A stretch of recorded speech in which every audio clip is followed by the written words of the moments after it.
17 जुलाई 2023 को Australian space agency यानी ASA के द्वारा एक आधिकारिक ट्वीट किया जाता है और यह जानकारी दी जाती है कि वेस्टर्न ऑस्ट्रेलिया के जूरियन खाड़ी के समुद्री तट पर एक मिस्टीरियस ऑब्जेक्ट यानी रहस्यमयी चीज़ पाई गई है। आखिर क्या थी यह रहस्यमयी चीज़? क्या यह भारत के मिशन चंद्रयान 3 के स्पेस रॉकेट का मलबा था? क्या भारत का मिशन चंद्रयान 3 फ्लॉप हो चुका है? जानिए खबर का पूरा विश्लेषण मेरे साथ। नमस्कार, मैं अमन शर्मा वोकल न्यूज़ में आपका स्वागत करता हूं। दोस्तों, 16-17 जुलाई को ऑस्ट्रेलिया के पूरे मीडिया में यह खबर पूरी तरह से फैल जाती है कि वेस्टर्न ऑस्ट्रेलिया में एक मिस्टीरियस ऑब्जेक्ट पाया गया है। थोड़ी देर बाद खबर साफ होती है और यह बात निकलकर सामने आती है कि यह मिस्टीरियस ऑब्जेक्ट और कुछ नहीं बल्कि किसी स्पेस क्राफ्ट का टूटा हुआ हिस्सा या मलबा है। फिर और खबर की पुष्टि होती है और यह खबर निकलकर सामने आती है कि यह इसके स्पेस क्राफ्ट का मलबा इंडियन स्पेस क्राफ्ट या रॉकेट का हो सकता है। इस खबर के बाद पूरे सोशल मीडिया में तरह तरह की अफवाहें उड़ने लगती हैं और यह बात ज़ोर शोर से फैलाई जाने लगती है कि भारत के मिशन चंद्रयान 3 का स्पेस क्राफ्ट क्रैश कर गया है और इसका मलबा ऑस्ट्रेलिया में पाया गया। यानी कि भारत के मिशन चंद्रयान 3 को पूरी तरह से फ्लॉप साबित करने की कोशिश की जाती है। तो क्या वाकई भारत का मिशन चंद्रयान 3 का रॉकेट क्रैश कर गया है? क्या भारत का मिशन चंद्रयान 3 पूरी तरह से फेल हो गया है? जानिए मेरे साथ, लेकिन उससे पहले हमारे इस चैनल को सब्सक्राइब करें, इस वीडियो को लाइक करें, शेयर करें, कमेंट्स करें और ज़्यादा से ज़्यादा लोगों तक पहुंचाने का प्रयास करें। दोस्तों, ऑस्ट्रेलिया की भौगोलिक स्थिति दुनिया के ऐसे हिस्से में है जहां पर अक्सर किसी न किसी रॉकेट या स्पेस क्राफ्ट के मलबे या उनके टुकड़े गिरते रहते हैं। जुलाई 2022 में ही बीबीसी ने एक रिपोर्ट पब्लिश की थी जिसमें यह दावा किया गया था कि American private space agency space x का एक मलबा जो कि ऑस्ट्रेलिया के किसी एक खेत में गिर गया था। फिर इसके बाद 2022 में ही अगस्त महीने में एक और खबर सामने आई जिसमें यह दावा किया गया कि एक चाइनीज रॉकेट का टूटा हुआ हिस्सा ऑस्ट्रेलिया के किसी इलाके में गिर गया है जिसने काफ़ी तबाही मचाई है। और अब यह खबर सामने आई कि समुद्र में किसी स्पेस क्राफ्ट का टुकड़ा बहते हुए ऑस्ट्रेलिया के तट पर पहुंच गया और फिर धीरे धीरे इस बात की पुष्टि होने लगी कि यह मलबा इंडियन स्पेस क्राफ्ट का हो सकता है। तो आखिर क्या ये मलबा वाकई चंद्रयान मिशन के स्पेस क्राफ्ट का था? इस बात को हम पूरी तरह से विश्लेषण करते हैं।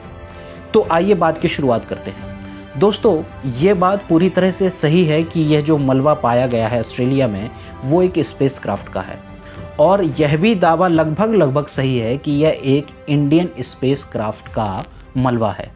लेकिन इस बात की पुष्टि अभी पूरी तरह नहीं की गई है कि यह मलबा चंद्रयान 3 के रॉकेट का है, क्योंकि जो तस्वीरें ऑस्ट्रेलियन स्पेस एजेंसी की तरफ से जारी की गई हैं उसमें यह साफ देखा जा सकता है कि उस मलबे पर जो साइन और मार्क्स हैं वो निश्चित तौर पर इंडियन स्पेस एजेंसी के हैं, लेकिन वे जो साइन हैं वो PSLV सैटेलाइट व्हीकल के हैं।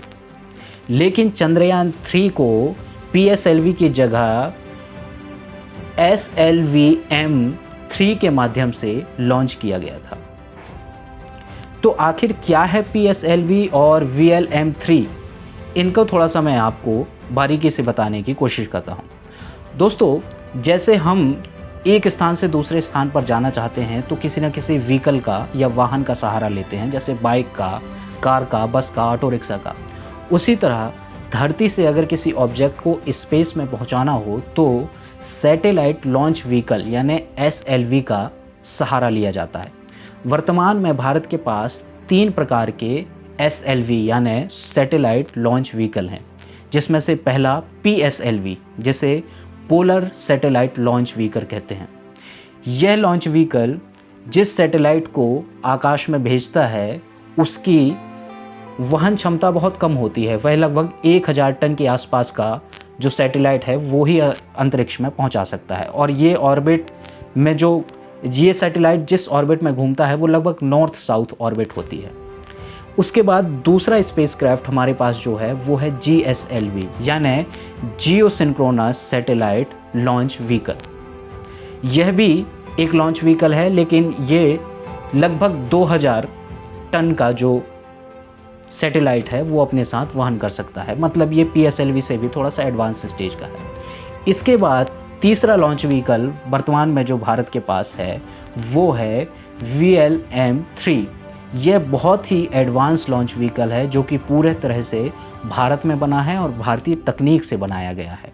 और इसी लॉन्च व्हीकल के माध्यम से चंद्रयान 3 के ऑर्बिटर और रोवर को अंतरिक्ष में पहुंचाया गया है। इस LVM-3 की कैपेसिटी जो है वो लगभग 4000 टन की बताई जाती है और साथ ही साथ यह 6000 टन का पेलोड भी वहन कर सकता है। तो इस प्रकार ये 3 प्रकार के लॉन्च व्हीकल वर्तमान में हमारे भारत के पास हैं। इसके पहले 2 और लॉन्च व्हीकल SLV और ASLV भारत के पास थे जो कि अब रिटायर हो चुके हैं। और साथ ही साथ भारत एक और लॉन्च व्हीकल बना रहा है HRSP। यह लॉन्च व्हीकल भारत अपने महत्वाकांक्षी मिशन गगनयान में इस्तेमाल करने का प्रयास करेगा। तो इस प्रकार ये जो दावा है वो पूरी तरह से खारिज हो जाता है कि जो मलबा मिला है वो चंद्रयान 3 के स्पेसक्राफ्ट का है। दूसरा प्रमाण यह भी है कि जो मलबा ऑस्ट्रेलिया में पाया गया है वो पूरी तरह से पुराना नज़र आता है और इस पर बहुत सारे वर्निकल्स लगे हुए हैं। वर्निकल्स क्या होते हैं? देखिए दोस्तों, जब कोई चीज़ बहुत लंबे समय तक पानी में या समुद्र में पड़ी रहती है तो उसमें छोटे छोटे समुद्री जीव चिपक जाते हैं और उस पर अपना आशियाना बना लेते हैं। आपने हॉलीवुड की एक बहुत ही चर्चित फिल्म ज़रूर देखी होगी, पायरेट्स ऑफ द कैरिबियन। इसके सेकेंड पार्ट में द डेड मैन चेस्ट में आपने देखा होगा कि डेवी जोन्स और उसके बहुत सारे साथी समुद्र में रहते हैं और समुद्र में लगातार कई वर्षों तक रहने के कारण उनके शरीर पर बहुत सारे छोटे छोटे समुद्री जीव चिपक जाते हैं। उन्हीं को बार्लिकल्स कहते हैं। ऑस्ट्रेलिया में यह जो मलबा पाया गया है इस पर भी बहुत सारे बार्लिकल्स लगे हुए हैं। इससे यह बात सिद्ध होती है कि यह मलबा बहुत पुराना है, लगभग 8-10 साल पुराना है। जबकि हमारा जो चंद्रयान 3 है उसे लॉन्च हुए अभी 2 हफ्ते भी नहीं हुए हैं। तो यह बात भी पूरी तरह से खंडित कर दी जाती है कि यह मलबा चंद्रयान 3 के स्पेसक्राफ्ट का है। अब यहाँ पर बात यह है कि ये जो मलबा है उसकी ऑस्ट्रेलियन स्पेस एजेंसी जांच कर रही है। साथ ही साथ यह भी देखने वाली बात होगी कि अगर यह मलबा भारतीय स्पेस एजेंसी या स्पेस रॉकेट का निकलता है तो क्या ऑस्ट्रेलिया भारत को यह मलबा वापस करेगा या अपने स्पेस म्यूज़ियम में इसको रख लेगा या इसे नष्ट कर देगा। यह भी खबर देखने वाली है। इन सारी बातों पर अगली अपडेट जो होगी उस पर मैं एक नई वीडियो लाऊंगा, लेकिन अभी के लिए मुझे दीजिए अनुमति। वोकल न्यूज़ के साथ जुड़े रहिए और आगे की इसी तरह की रोचक और दिलचस्प खबरों के साथ वोकल न्यूज़ को देखते रहिए। नमस्कार।